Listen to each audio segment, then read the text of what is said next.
Where's the motocross track? Well done. I think you've definitely made an improvement over what we've got here. And I thought this was pretty good stock. Yeah.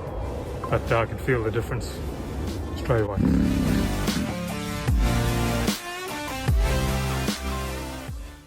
Hey guys, Scotty from Moto SR Suspension.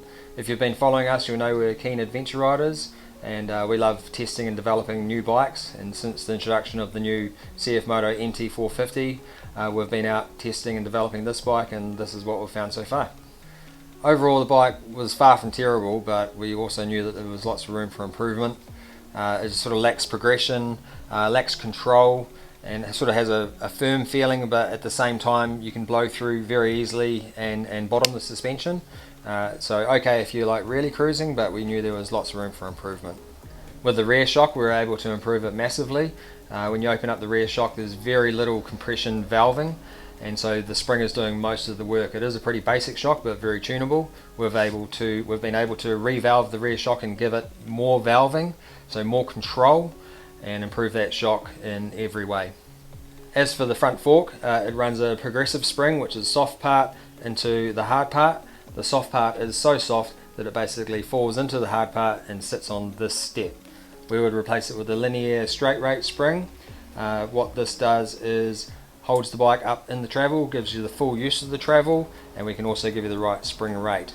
The second part of the suspension is the valving. Now it's the valving is what's going to control the suspension on the compression stroke, and then how it returns on the rebound stroke.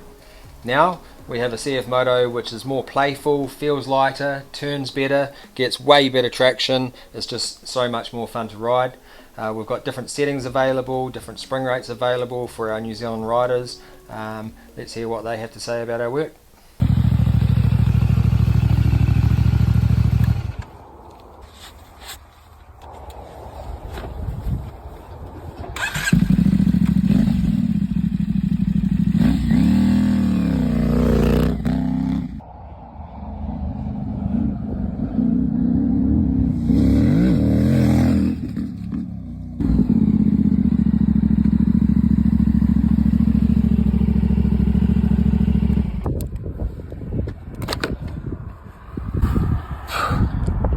Where's the motocross track?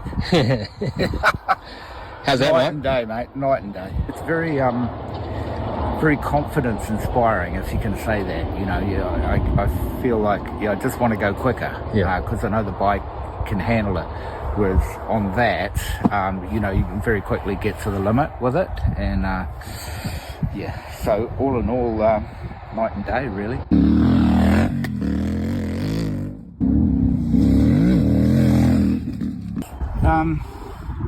Predictable. Like, yep. You know, you're talking about that corner up there. If I go fast, I know I'm going to get light, but I know when the back wheel's going to hit the ground and it's going to drive. You know what I mean? Yep. Rather than, I don't know, with that, you don't know what the hell's going to happen. Yep. You know, because you're bouncing all over the place. But you're hauling on it.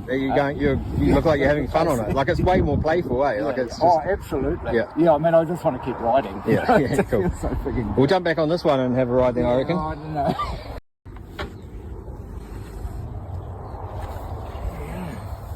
This thing here.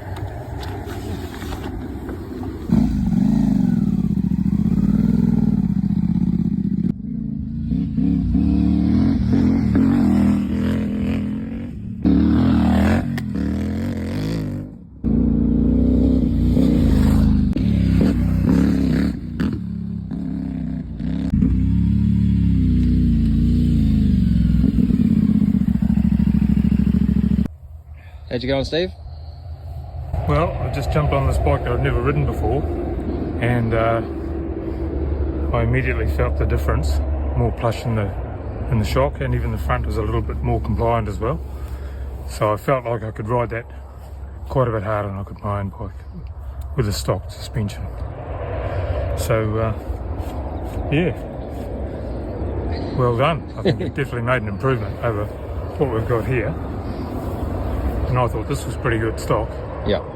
But I could feel the difference straight away. Yeah. Alright, Scotty's just done some work to the front forks on this thing. and we've got a friend of mine's bike here is dead stock. So I had a ride on the stock bike again, and that felt quite soggy. So now I've hopped on this thing. It's up in the stroke, feels quite taut. It doesn't dive like it did before on the brakes, and even you could just decelerate and drop the front. Front wheel feels a lot more connected. Happy with it.